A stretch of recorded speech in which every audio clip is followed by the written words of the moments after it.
அகில உலக முத்தமிழ் முருகன் மாநாடு இங்கே பழனி திருத்தலத்தில் விமரிசையாக ஆய்வரகங்கள், கருத்தரங்கங்கள், கண்காட்சி அரங்கங்கள், பட்டிமன்றம், இசை பேருரை, பக்தி இசை நிகழ்ச்சி, திருப்புகழ் நிகழ்ச்சி, இந்த மாதிரி இசை நிகழ்ச்சிகள் முருகனுடைய புகழையும் அவருடைய மகோன்னதத்தையும் மகிமையையும் பறைசாற்றும் வகையில், கொண்டாடும் வகையில் இங்கே நடக்கிறது. இதில் என்னுடைய ஒரு முருகன் பக்தி இசை, முருகனை காண கண் ஆயிரம் வேண்டும் அப்படின்ற தலைப்பில் என்னுடைய இசை நிகழ்ச்சி நடக்க இருக்கிறது.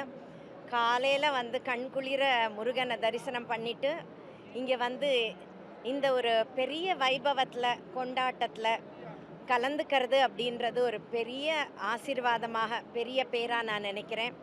இதை ஏற்பாடு செய்துள்ள பிரம்மாண்டமாக, கோலாகலமாக பக்தர்களும் ரசிக பெருமக்களும் ரசிக்கும் வகையில், மனம் குளிரும் வகையில் ஏற்பாடு செய்துள்ள அரசுக்கும், குறிப்பாக ஹெச்ஆர்என்சி டிபார்ட்மெண்ட் அவர்களுக்கும் என்னுடைய மனமார்ந்த நன்றிகளையும் பாராட்டுதல்களையும் தெரிவிச்சுக்கிறேன். நிச்சயமாக புது அனுபவம் தான். ஏன்னா பழனியில் நான் நிறைய கச்சேரிகள் பண்ணியிருந்தாலும் இப்படி ஒரு வைபவத்தில் பல அறிஞர்களும் கலைஞர்களும் கலந்து கொள்ளும் மாநாட்டில் நானும் ஒரு சின்ன பங்காக இருக்கேன் அப்படின்றது எனக்கு ரொம்ப மன நிறைவையும் பெருமையையும் தருகிறது.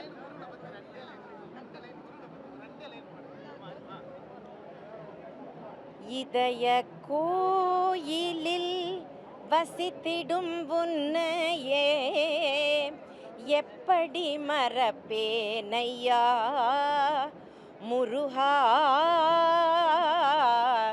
இதய கோயிலில் வசித்திடும் உன்னையே எப்படி மறப்பேனையா முருகா. நன்றிங்க.